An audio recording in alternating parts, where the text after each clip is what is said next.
And welcome to the Full Show. Today we have a special guest with us. Today we have Chef Saprina McGill, my beautiful wife, Chef Saprina. Thank you, thank you.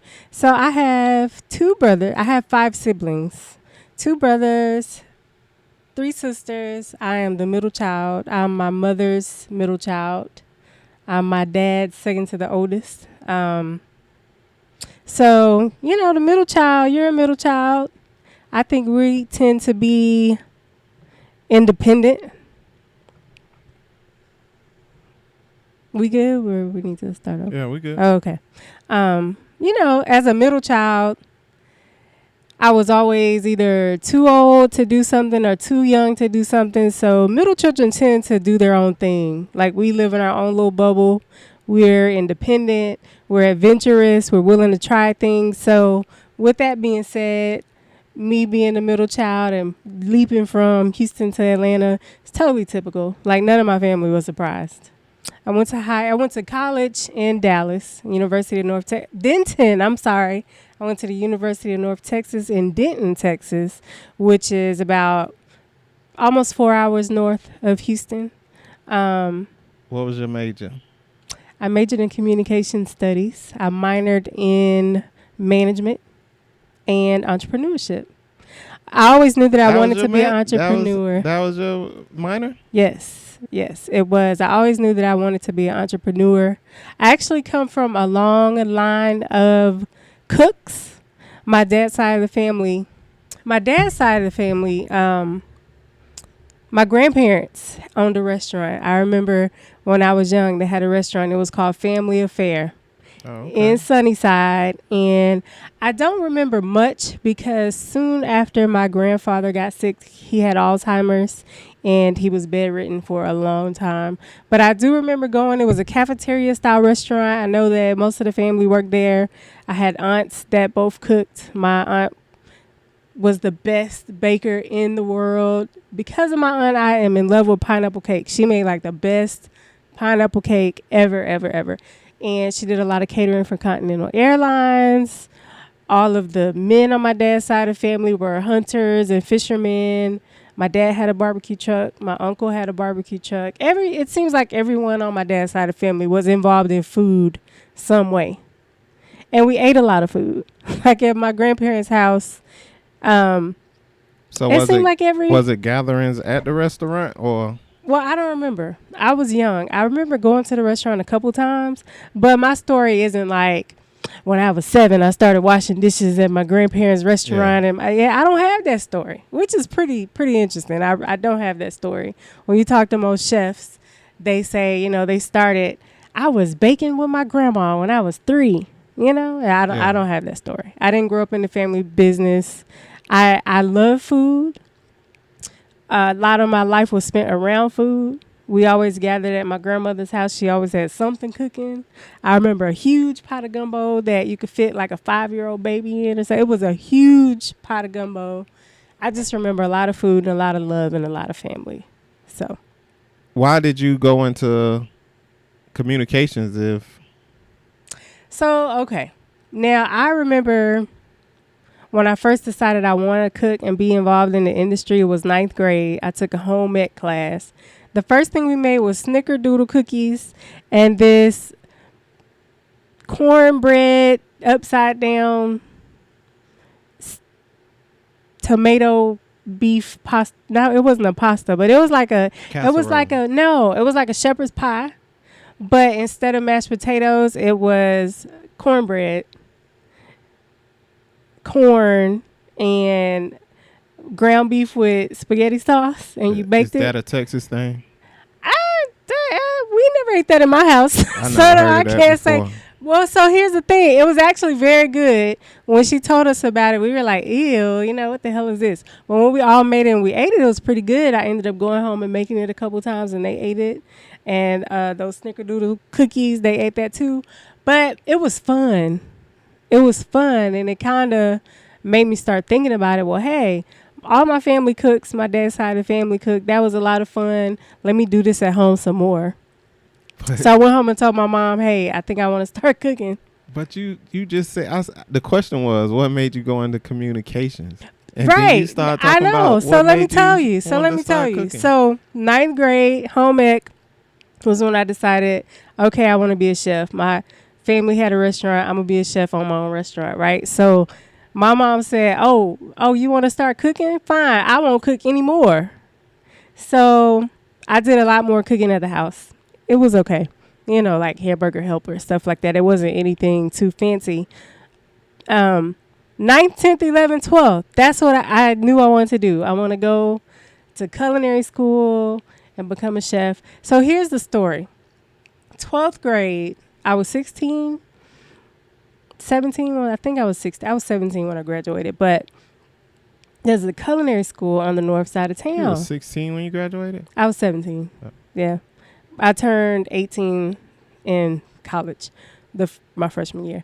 But so I went to an open house at Le Notre. I don't know how you say that. It's a French culinary school on the north side. I went to an open house because I wanted to start my culinary journey right out of high school. So I go to this open house and I look around. I don't see anyone that looks like me.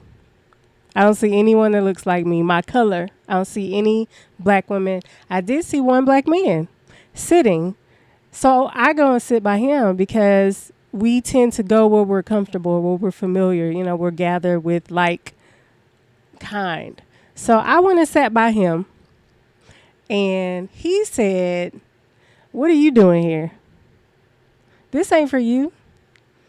Don't you want to be a teacher or something? Or you should want to be, don't even know me. This is a tough field. This is not for women. You sure this is what you want to do? Like, I don't think you don't look like you cut out for it. You might want to try something else. Like, go be a teacher or a nurse or something. Like, this isn't a field for women." So I was 16. That crushed me. I went home. I went through the rest of the orientation or the open house. Not orientation, it was an open house. I went through the rest of the open house, but his words stuck with me. Like, I really don't remember anything else that happened at the open house. His words stuck with me. So, and I went home and cried. But you don't even know this guy, and you let him deter you? I was 16. I went home and cried. I didn't tell anybody about it. I know. This is my first time hearing about it. Well, I posted about it on Instagram. You don't read my post? I don't be on it. Yeah. So, I didn't tell anybody. I didn't tell my mom. I didn't tell my dad. I didn't tell my friends. I didn't tell anybody. I just decided, well, it's not for me. It's a field for men. There's not a lot of women in the field, which is true. Was true, and which is ironic, and I'll put a pin in that. But yeah, so I just decided then, well, I don't know. Maybe this is not for me. Maybe I do need to think about something else. So I went to college and went undecided. I was going to North Texas because it has a great hospitality program. So my major was going to be hospitality. Hotel and restaurant management, hospitality. But I decided to be undecided. And then, you got 2 years to take your basics, and then you got to pick a major. So I just had to pick So what drawed you into communications? I talked a lot. I got in trouble all throughout school for talking a lot. I talked a lot. I sang a lot. I performed a lot. I was very, very dramatic and extra when I was young. So I had always been interested in doing radio or TV. My second goal was to be a TV reporter or to be on radio. Okay. So we on TV now. I got you on TV. Yes. How do I look? Nice. Okay. But communications is very broad. So I decided to pick that, communication studies, which was actually very good. I do believe that it helped me in my career as well. So. Okay. Yep. So after graduating college, what happens next? So I graduated from the University of North Texas, fall 2004. I moved back home to Houston, and I decided to work. I got a job for a nonprofit. I worked at the Urban League. I don't even remember. Education specialist was my title. And what did I do there? Your communications degree? Yeah. It was education specialist. I remember Mm, mm. I honestly don't remember what I did there. Isn't that crazy? I remember How long did you work there? like a year. I remember there was a computer lab for 4 and 5-year-olds, 3, 4, and 5-year-olds. It was called the Watch Me Read Lab. And my director made me go in there and work with the kids, trying to teach 3, 4, and 5-year-olds how to use computers. So you used to watch them read? They did not know how to read. Oh, but you we said were it teaching was Watch them. Me Read program? Well, it was a program in place that helped them, like sound out letters and learn the alphabet and stuff like. It's really a great program, but trying to control 3, 4, and 5-year-olds all in a room, like 30 kids, it was not my best moment. But what else did we do? So that was 2004, and the following year, Hurricane Katrina hit. So then my position transitioned to a specialist helping the people that came to Houston because of the storm find housing. Oh, okay. And so it was through the same company, same. Oh yeah, nonprofit. the Urban League definitely got in motion really quickly to help people that came from Louisiana. But in turn, this is what happened. I remember the vice president gave me a review and she said, "What do you plan to do? Where do you see yourself in the next 5 years?" And I said, "Not here." What? Doing your review? I did. And I was telling her what I had planned to do. Like, I want to pursue this. I want to pursue that. And then I'm telling you, maybe the next week or within a month or so, I got a letter saying that my position was going to be terminated. Yeah, they figured they could find somebody So, else hey, who wanted that to is do a it. no.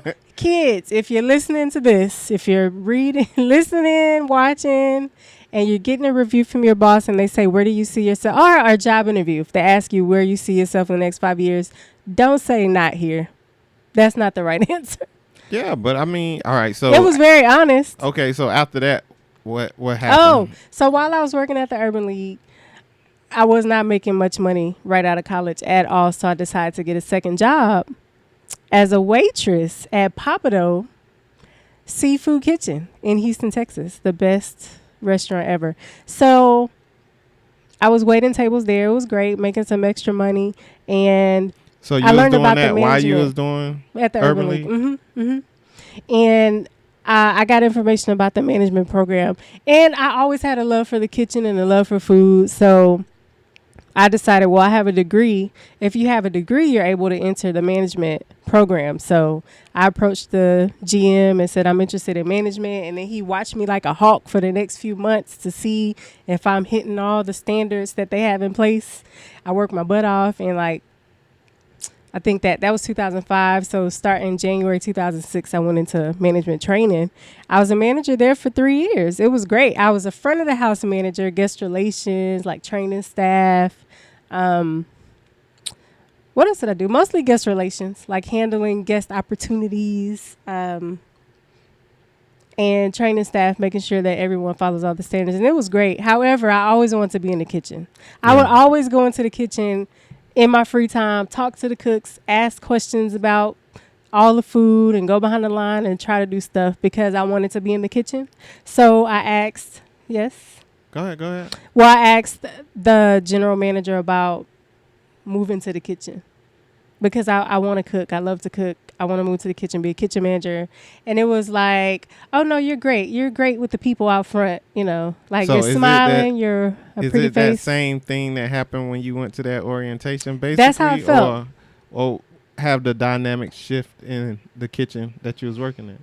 Oh, no. The dynamic male. has not, it's still very male dominated. There are a lot of great female chefs in the industry that have fought hard and worked hard, but we still have to prove ourselves. We still are looked at as if we don't belong in the kitchen. And the part that I said is ironic about that is in the house, who does all the cooking? Women. Right. These chefs, when they tell you their story, who taught them how to cook? Their grandmas, right? So, but now as a career, a professional field, it's not our place.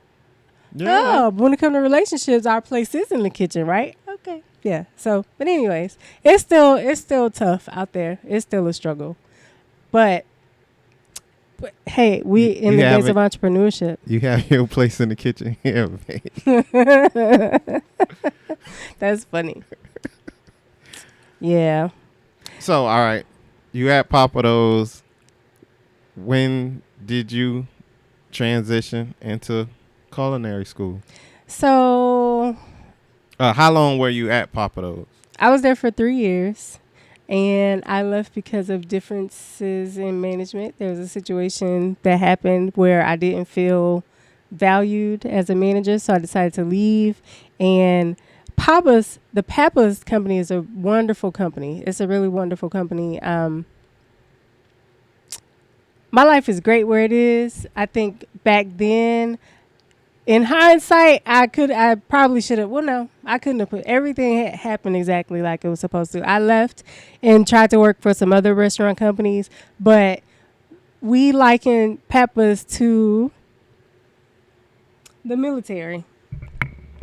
We liken it to the military because they have their own rules and regulations and standards in place. So we would never have to worry about a health inspection because they have their own internal health inspection. Yeah. So when that city came, we were already prepared. So to go into other companies that are not as structured as that, they're not as clean, they're not, it was very difficult. So I decided to leave the industry. See, that was when I went to culinary school in 2011. So from 2008 when I left Papa Dough, I went to Junior Achievement, another nonprofit. So I worked at Papa Dough from 2005 to 2008. I left there and went to Junior Achievement of North Texas. No, Junior Achievement of Southeast Texas. Sorry, guys. Junior Achievement was great. It was another nonprofit. I realized that one thing I learned is that I like to serve. I love to serve. I love to help people. That and food. So most of my career, I went back and forth between nonprofit and restaurant industry, whether it was being a waitress or being a manager. So I was at Junior Achievement for 3 years, and there, it's a nonprofit. I was able to help. Junior Achievement is a program that teaches financial literacy and entrepreneurship and citizenship to grades K through 12. So it shows them everything about like writing checks, opening bank accounts, being a productive citizen, contributing to society. There's history in there, there's science in there. It's a really, really great overall program, and it's tailored to the grade level.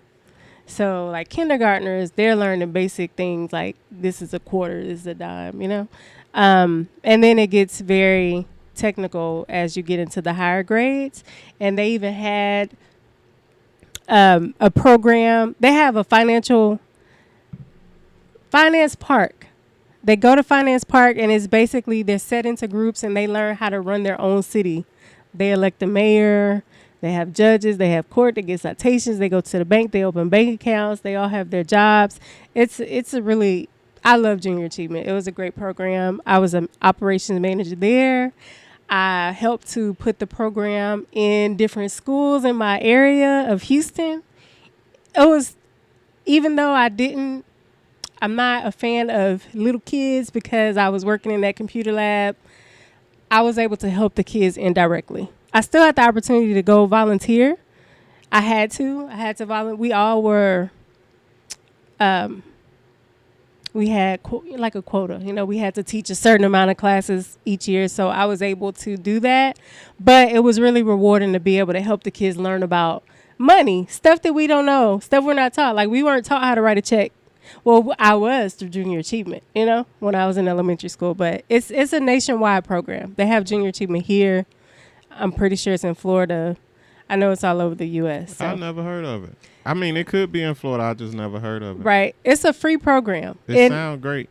It is. It's a really great program. I enjoyed my time there. I was there for 3 years. But so here's the thing about. So what made you stay there 3 years if you wasn't around the kitchen or cooking or doing what you love? That's the thing. I still cooked on my own. I still cook for my friends and family. Sometimes people would ask me to cook certain things, and I would do that. like the family cookouts, you know? So all the time I was there was still this deep, you know, calling. There was still something tapping me on my shoulder like, Saprina, you said in ninth grade you want to be a chef.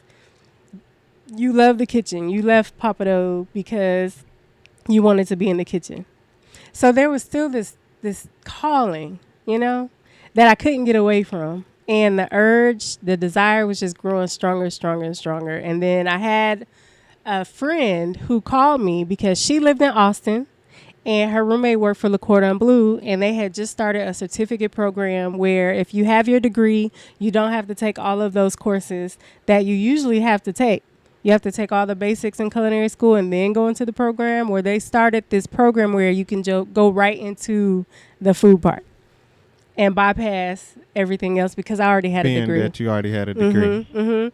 So when she called me and told me that, it was like the sign. You know, there's a meme that says if you're looking for a sign to go, here it is. Or if you're looking for a sign to give you the green light, here it is. So I just took that as my sign, and I decided to turn in my notice, move to Austin, enroll in culinary school, and go for it. I didn't have a plan. So you did it in that order? Turned in my notice. Yes, I turned my lease was up on my apartment. I turned in my notice in July. Like beginning of July, I left the job. Actually, today is my last day was today, July 23rd in 2011. Because it popped up in my memories, my little going away party and everything. They gave me a cake. They wished me well. We were a family there at Junior Achievement.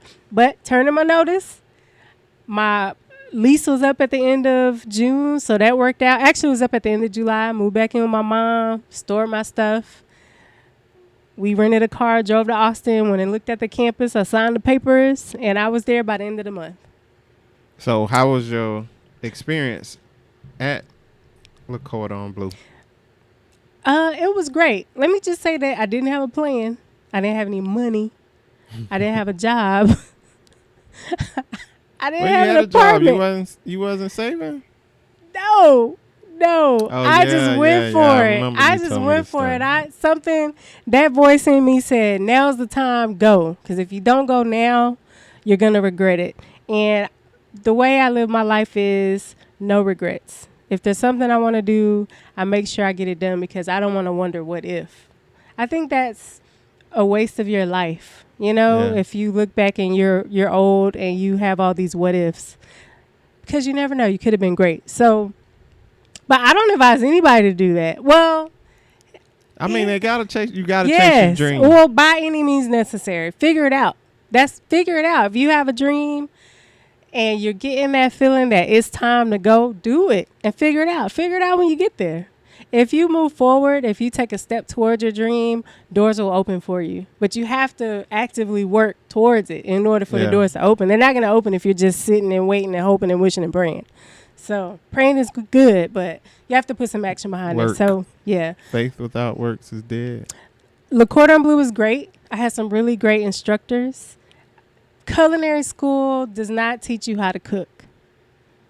Doesn't teach you how to cook. It teaches you techniques, skills. It teaches you the science of cooking, why this happens, why that happens. So I learned a lot because I was a home cook.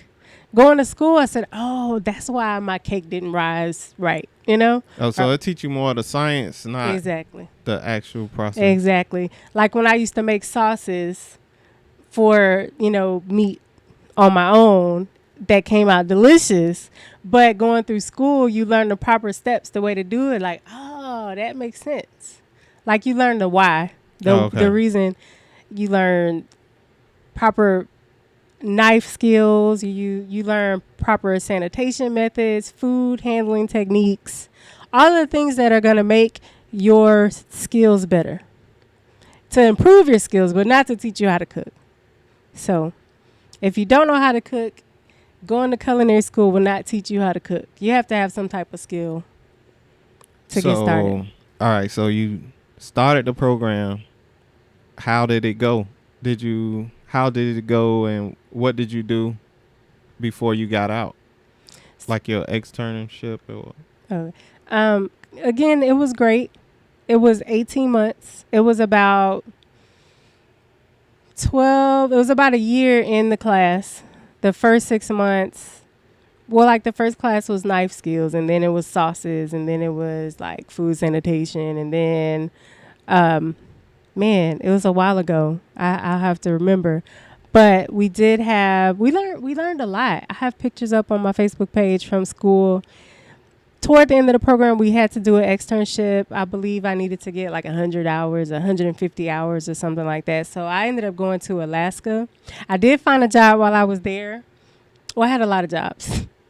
Totally different podcast, because Austin, Texas is a very interesting place for us and me. It was.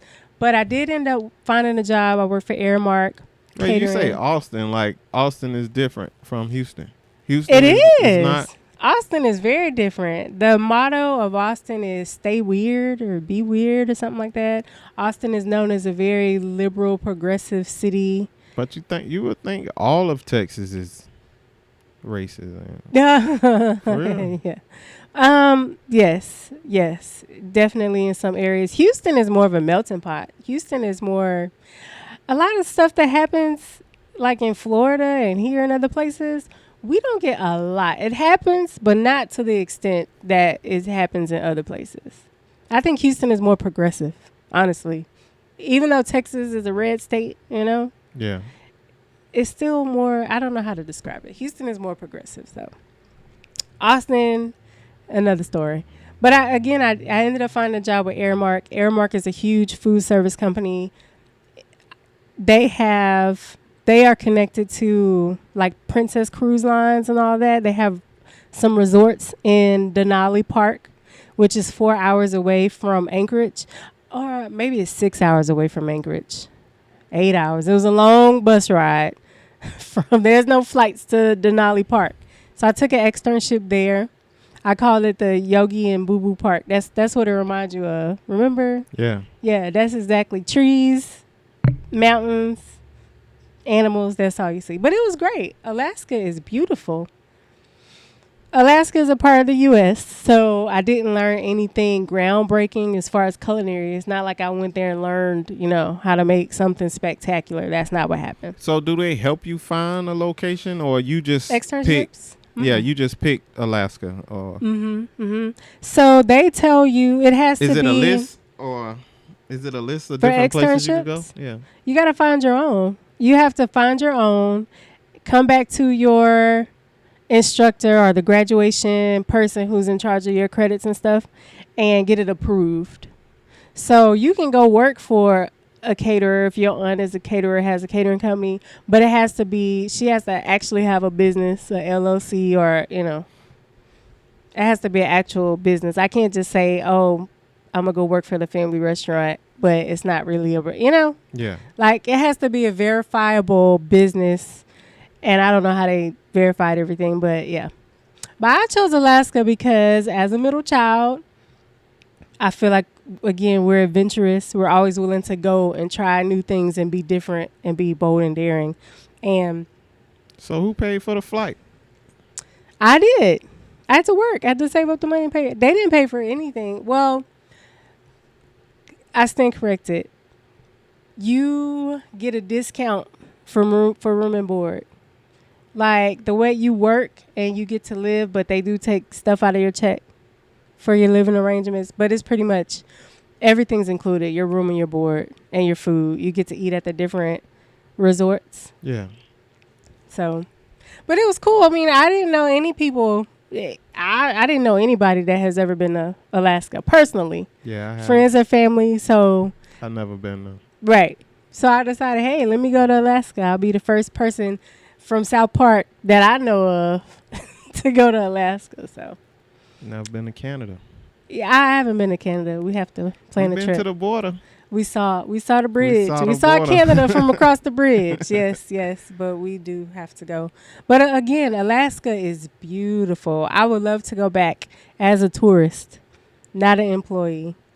Denali National Park, those resorts, it was great. I did get to try like white river rafting and went on a Jeep safari and took a long bus ride into the mountains.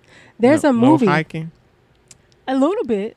Not serious hiking, like baby hiking, because I was terrified of seeing animals, bears and moose and stuff. So, but yeah, so that was 2011. I finished in 2012. I moved home. I found a job.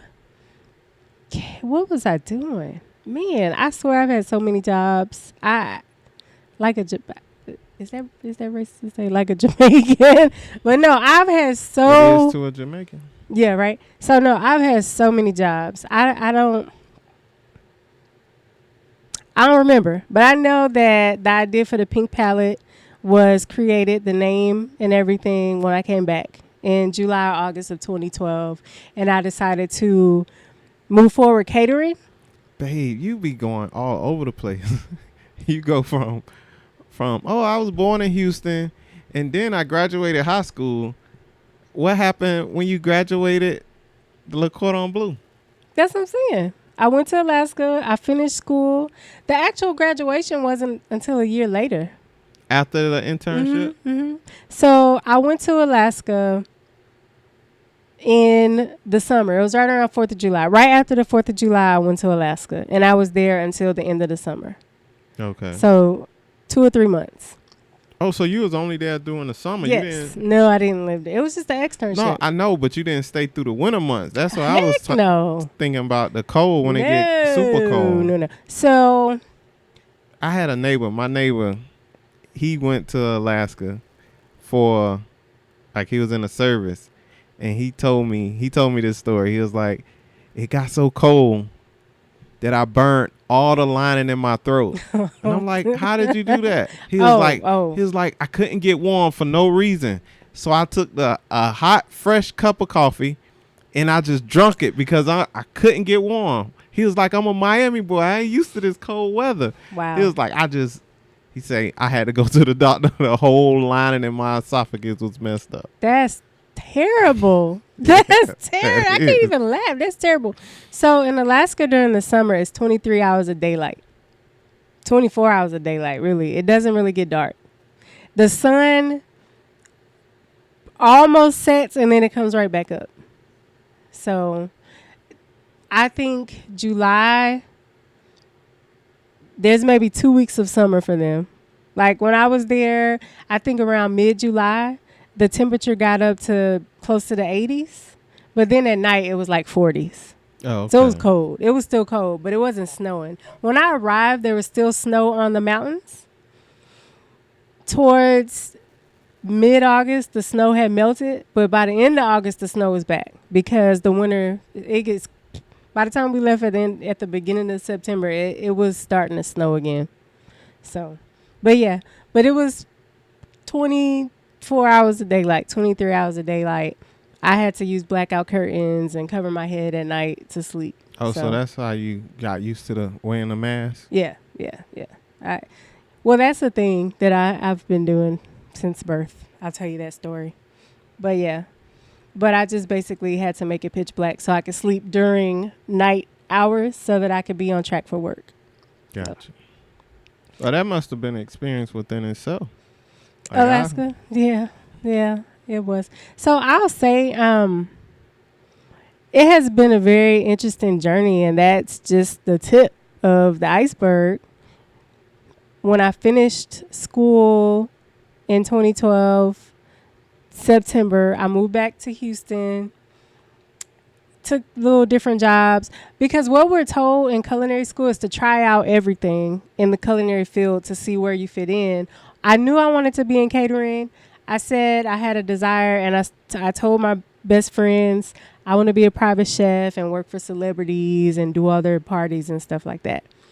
But as far as working, I didn't know where I fit in the culinary world because I needed a job to pay for my dreams. So I worked in a hospital. I helped open a hotel. I've worked at catering companies. I've worked at airline catering companies. So I was basically hopping around trying to figure out where I fit in the catering world. And I ended up with a great catering company, and I was there for a few years, actually. off and on because it got really slow during the summer. I had a little brief stint in apartment leasing for about a year, but that's a different story too. I'm telling you all these things and putting a tab in it because it's a different story. But always, always, always, always keep your eyes on the prize and focus on your dreams. So I left apartment leasing, went back to that catering company that I liked, and I stayed there for a while. Like I said, a couple years, maybe 2013 to 2015. And I got on Instagram. This is how I got into the private chef industry. I got on Instagram. When did Instagram start? Like maybe 2011? I think around 2010 or 11 or something like that. All I know is I didn't get on it till like 2015, 14. I got on in 2013, 14, 15. I think the same. By the time I got on Instagram, it had already been popping for like 2 years, basically.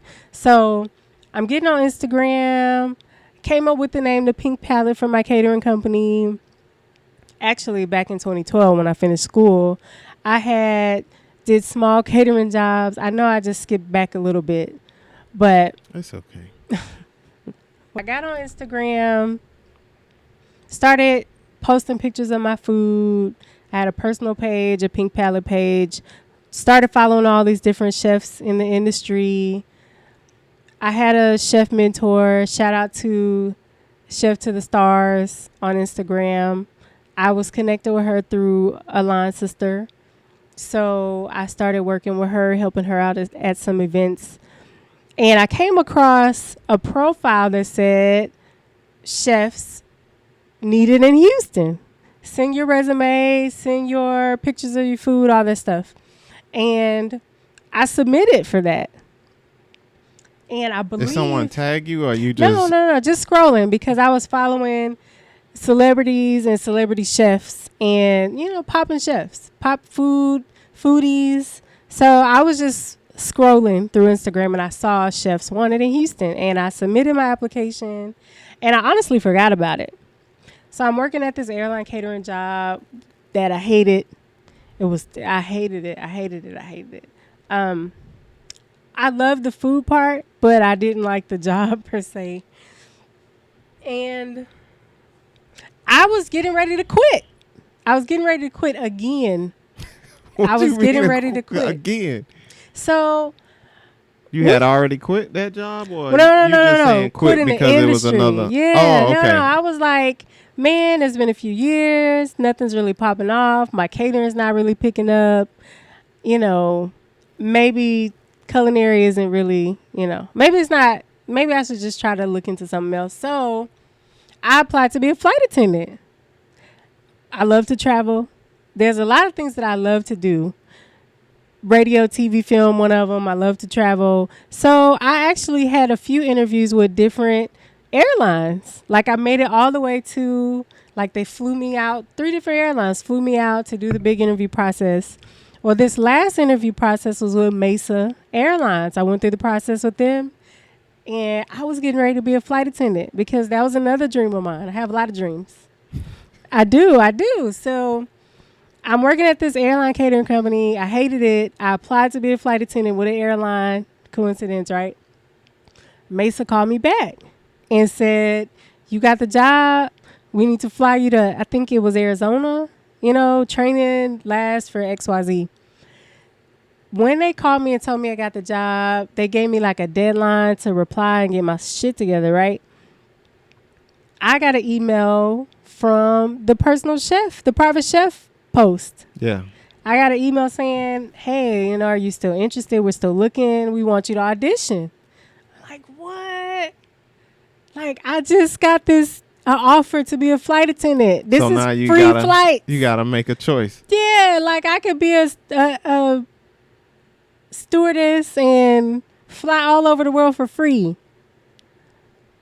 But here is a call from my dream job that I told my friends years ago, I want to be a private chef. This private chef company they play chefs for athletes and celebrities and stuff. So I'm like, oh my God, like this is the opportunity that I've been waiting for. I want to be a private chef for athletes, celebrities, and I get to audition for a very famous chef. He is the chef for, yes, I auditioned for, and I got the job. I got the job. Yeah.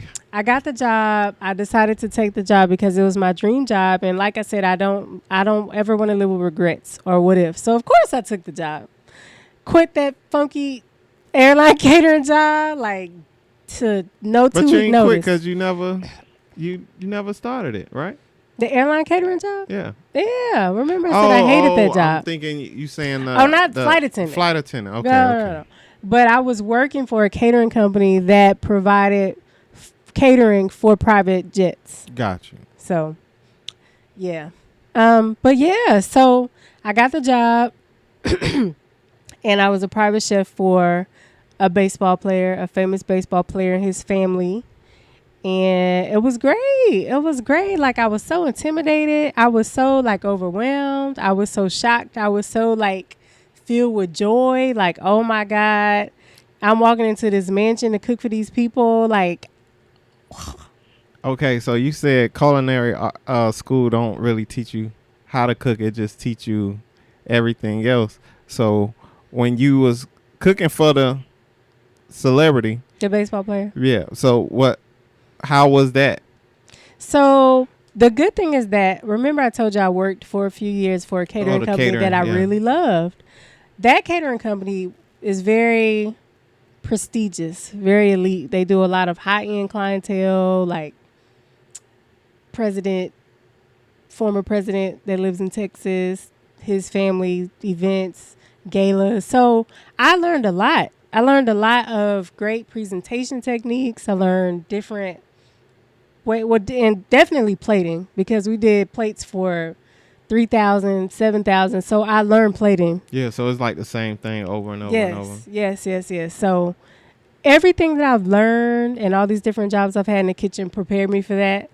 Working with the chef, my chef mentor. So your experience doing catering was, you learned more than culinary arts or? Culinary school? Yeah, culinary. Did I learn more at the catering company? So here's the thing. It's like, it's going to school.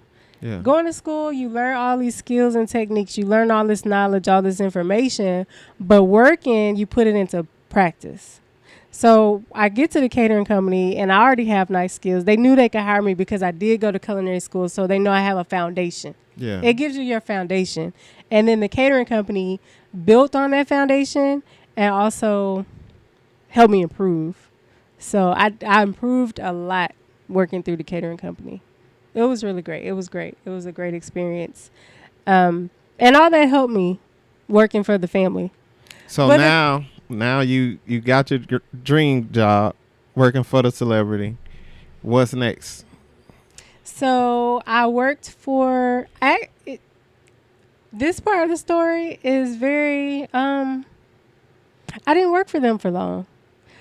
He, like I said, is a baseball player, and they go to spring training every March in a different town. This year it was Florida. Well, every year is basically they go to Florida. Well, they go to Florida or they go to like training. Phoenix or something. Yeah. Like it's a couple different places. Place, yeah. Right. It's a couple different places they could go.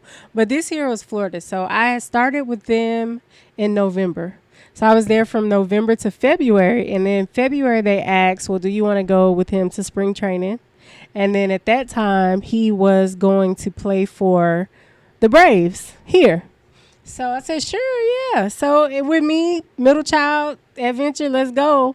They're like, you'll be in Florida for a month. You got to move and then possibly move to Atlanta if you want to. But a lot of people are afraid to take that leap. But I said, yeah, sure. I don't have any kids. I don't have any attachments. Yeah, sign me up. So end of February, I packed up again. Well, I was staying with my mom, so packed everything up, shipped my car off to Florida, and I was in Kissimmee for a month in Florida. And I found a place to live because the plan was to travel to follow him and the family to Atlanta. Found me a place in Atlanta, signed my lease, paid my rent, first and last month. And the last day of spring training, the end of April, was like March 30th. He got cut from the team. Wow. So what they leave you? He got cut from the team. I heard it through the news, people texting me and stuff. Through the news. Well, the internet, the report. So I get a call the next day. Saprina, your services are no longer needed. Wow. Have a nice life. It wasn't like your services are no longer needed. We could use you somewhere else. Right. We'll find you another family, or we'll help you move back to Houston, or, we'll help you we'll help you find something in Atlanta. It was just like, your services are no longer needed. We'll keep you posted. And mind you, I had already paid my rent. My stuff was packed. It had bound to Atlanta. So I said, well, I've already paid rent. I've already signed the lease. Let me just go. Let me just go and see what I can make happen. That's what happened. So back to Instagram.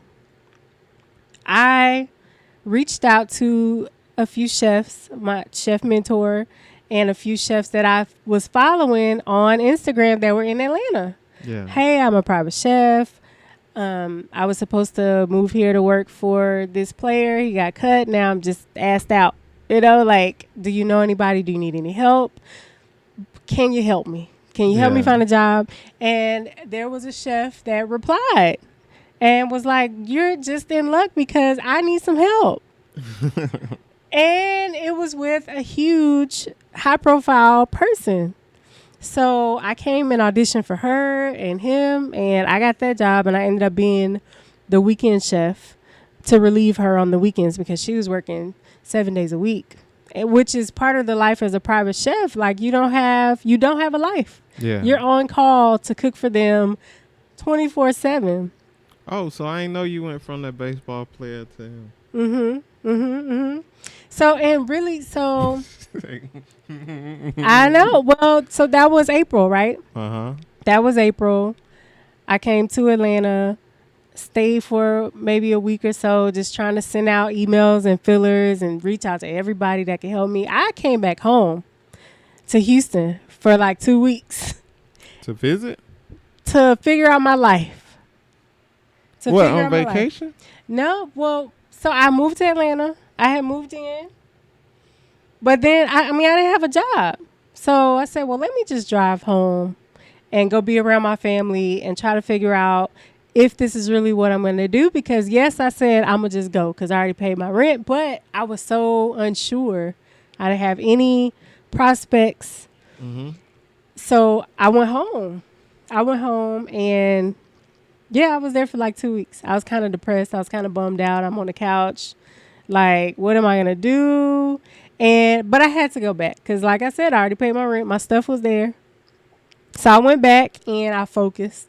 And like I said, I reached out to that chef via DM. And that's the power of social media, man. Like, social media is so powerful. You can reach people that you would have never had cross paths with. Yeah. Never crossed paths with. So I was the weekend chef there for some months, and then I got connected with another client. Was that enough to pay your rent? Yes. Oh, okay. Yes. I lucked up to have good working for celebrities. Huh? Yeah. Well, so I lucked up to have found a great place to stay. That was very, very reasonable. So even if I wasn't able to find a private chef gig, I was applying at restaurants. Like, I was going to get back into it and be a waiter or try to be a kitchen manager or restaurant manager somewhere. So I was going to find a job. The job market is tough in Atlanta, but I was definitely going to find something so I could pay my rent. Is it tough? Yes. And good people are hard to find. But yeah, so I got connected with a major client through that connection. And I was with that client for about 2 years. And I still get calls from him to do stuff like holiday parties. So kind of like off and on. It's been great. It's been a great journey. So what's next? What's next for Chef Saprina McGill? Whew. I have a lot of ideas. I have a lot of dreams. And that's the thing. Like, being a private chef is great. I'm not totally sure that that's where I want to stay. I still have a dream of opening a restaurant. I've thought about a food truck. I don't know. I might try to jump into radio or TV. No, I'm joking. That's a joke. But yeah, like, it's all about finding your passion and keeping that passion going, and if that starts to fizzle out, find out what else makes you happy, like what else you love to do, and reinventing yourself. So if there's a kid in high school right now and interested in the culinary arts, what advice would you give them? Start now. To make their journey a little easier. Start now. Yeah. If you're young, the best thing to do is to go get a job in the kitchen somewhere, washing dishes, trying to do something, like get into the restaurant, because the only way you're going to figure out if you like it is by doing it. And a lot of people see social media and what's on TV, Top Chef and Master Chef and all that stuff, and they see the glamour, but it's hard work. It's hard work. The cleaning up is so much cleaning and planning and prepping and a lot of effort and thoughtfulness that goes into the field, and sweat and hard work and heavy lifting and getting dirty and long hours. Staying on your feet. Late nights, being on your feet 18 hours, 12 hours, like when I was with the catering company that I loved, because catering just really gives me joy. But during the holidays, we worked like 21 days straight. 21 days straight. Like, no time with your family? No, 21 days straight. Like, some people called in, hey, I'm not coming, Yeah. But I didn't want to leave the chef stuck out, because I get it, like, it's a commitment. If everybody else calling in, who gonna come and work? Right, man. 21 days straight. 21 days straight. The checks were lovely with the overtime and everything, but being on your feet. But the rewarding part is when you see your food go out, you see the plates go out, you see that the event is a success. And, like, your life, everyone's life revolves around food, if you think about it. Yeah. Like, when you're at home, everybody gathers in the kitchen or around the kitchen, Like, your life revolves. It's celebrations, mornings, people passing, food, yeah. Waking up to go to work, like food, like your life revolves around food. I think if you think about any great moment in your life or family gathering, you think about the food. Holidays, you think about the food. You don't really think about the family getting together. It's like, what we eating? You think about the food, right? So, but back to the question, I would definitely tell someone that's young, like still right out of high school, to get a job in the kitchen. Because when you're young, you're still living with your parents. You don't have major responsibilities. You can afford to get a job in the kitchen making $8 to $10 to $12 an hour. Yeah. Well, 12 is a lot. It's usually like 8 to 10, maybe $11 an hour. When you're an adult and you have bills, it's hard to live off of that. Like, I was in culinary school, working at Aramark. I wasn't making a lot of money. I still had to figure out how to pay the bills, So as an adult with responsibilities, you might not have that same luxury to be able to, unless you're married or you have a second income or you have something, savings. But yeah, get into the kitchen when you're young and figure out if you like it. You can go to culinary school at the same time. Experience trumps education a lot. I would recommend you do both while you're young. So go to school and work in the kitchen. Well, we're going to wrap this thing up. It's been a great interview. We could always do this again. Me and my wife also have another show we do together called Learn and Love Together. Learn and Love Together. It's been great. Like and subscribe. You didn't think you was going to talk that much, but you got a lot out. I still have a lot to say. Like, I know. The good stuff. No, it was all good stuff. We're gonna use this to start her book. Man, So this is gonna be the beginning of her book. So I do have the audio book will be out later. I do have a book in me. But subscribe to the 4 Show, THE the number 4 SHO on YouTube, and you'll be able to see our other podcasts, Learn and Love Together. Hit that bell, yes, so you can get like, the notifications. Share it, tell your friends. Follow us both on Instagram, Learn and Love Together, and the 4 Show. Thank you. Thank you, babe. See you next time.